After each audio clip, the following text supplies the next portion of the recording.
Rama, Lakshmana dan Sita berada di Pancaluri. Betapa bermurah hatinya anugerah alam ini. Pepohon-pepohon hijau syarat mengandungkan buah-buah yang sedang masak ranum. Bunga-bunga mekar berkembang di sana sini. Di sebalik pohon ini, Surpanaka, adinda Ravana, berkepala 10 berpandang Rama. Surpanaka tertawa dengan ketampanan Rama. Dia bertukar kepada seorang gadis cantik dan terus muncul di hadapan Rama. Surpanaka cuba menggoda dan melamar Rama. Rama yang maha mengetahui sedar bahawa Surpanaka seorang raksasi, lalu bercadang untuk mempermainkannya. Lalu berkata Rama, "Saya sudah pun beristri. Lihat di sana, adinda saya yang masih membujang. Tanyalah beliau." Surpanaka melihat Lakshmana, lalu berfikir, Lakshmana lebih tampan lagi, dan terus cuba menggoda. Lakshmana juga tahu siapa gerangan si Surpanaka itu dan tujuan kekanda Rama yang ingin mempermainkan Surpanaka. Lalu berkata Lakshmana, "Di hutan belantara ini, saya mengabdikan diri untuk menjaga kekanda Rama. Kalau engkau berkahwin dengan Salih, maka engkau juga akan menjadi hamba kepada kekanda Rama. Lantaran itu sia-sia hidup engkau." Perasaan Surpanaka menjadi berbelah bagi terhadap dua adik-beradik ini. Kedua-dua adik-beradik ini tengah berseronok melihat gelak Surpanaka yang tidak dapat mengawal nafsu rahimnya terhadap Rama dan Lakshmana. Tiba-tiba muncul Sita dari pondoknya, dan buat pertama kalinya Surpanaka melihat Sita lalu sedar inilah puncanya kenapa dia tidak dapat memiliki Rama. Surpanaka terus menerpa ke arah Sita. Melihat keadaan ini, Lakshmana terus menghunus pedangnya lalu dicantasnya hidung Surpanaka. Surpanaka yang melolong kesakitan terus terbang ke Lanka untuk mengadu kepada kekanda Rama. Rama menghantar Marica, seekor kijang emas, untuk menggoda Sita.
Rama, Sita, dan Lakshmana hidup di hutan belantara dengan aman dan damai.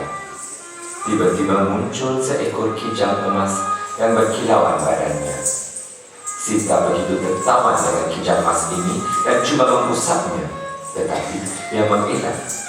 Sita coba mengumpannya dengan rumput, namun si kijang melarikan diri. Si kijang emas muncul di tempat yang berlainan pada masa yang sama. Sita meminta Rama untuk menangkap si kijang untuknya. Rama sedar yang kijang itu adalah raksasa dan sedang menyamar. Begitu juga Lakshmana yang sedar akan muslihat kijang ini, lalu memberi amaran kepada Rama. Oleh kerana ini adalah permintaan Sita yang pertama terhadap Rama, maka Rama pun bersetuju dengan syarat Lakshmana tidak akan meninggalkan Sita ketika Rama pergi memburu si kijang.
kebingungan. Lalu disuruhnya Lakshmana pergi menyelamatkan Rama. Lakshmana memberitahu, ini bukan suara Kanda, tetapi raksasa yang menyamar. Sita bertambah resah, lalu mengarahkan Lakshmana untuk pergi. Namun kata Lakshmana, tidak perlu dirisaukan. Kanda Rama dalam sekelip mata dapat membunuh sebarang raksasa. Sita semakin tertekan dan mula meragui kejujuran Lakshmana, lalu menuduh Lakshmana ingin memiliknya. Lantaran itu tidak mau pergi menyelamatkan Rama. Lakshmana yang begitu sedih dengan tuduhan ini terpaksa akur, lalu meloreh satu lingkaran ajaib di sekeliling Sita bertujuan melindunginya. Dalam apa jua keadaan pun, Sita diminta tidak melangkah keluar dari lingkaran ini. Dengan hati yang berat, Lakshmana meninggalkan Sita dengan bergenangkan air mata.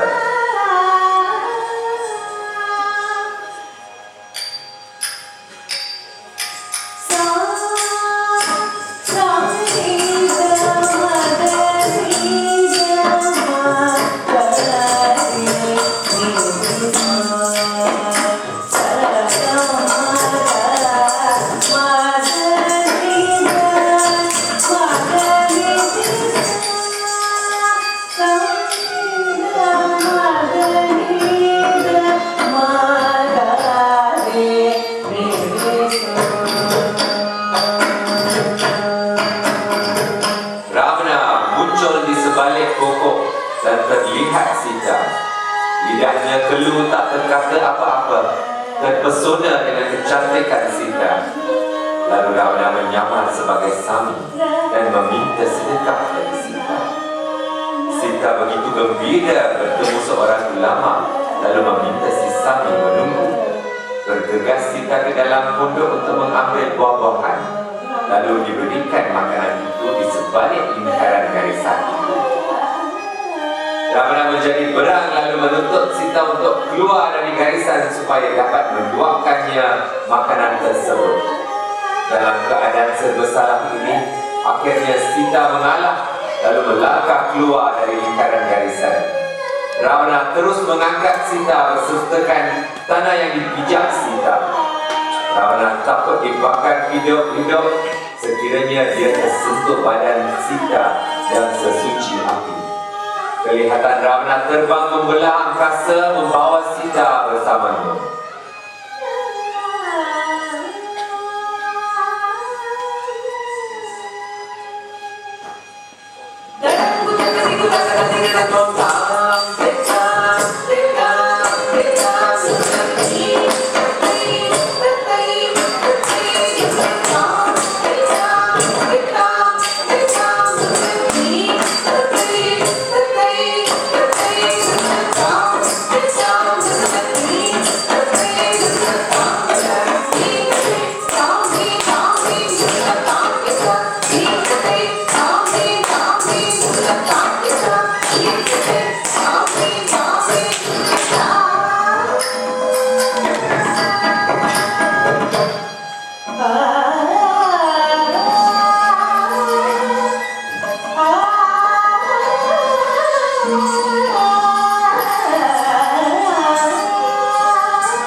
Oh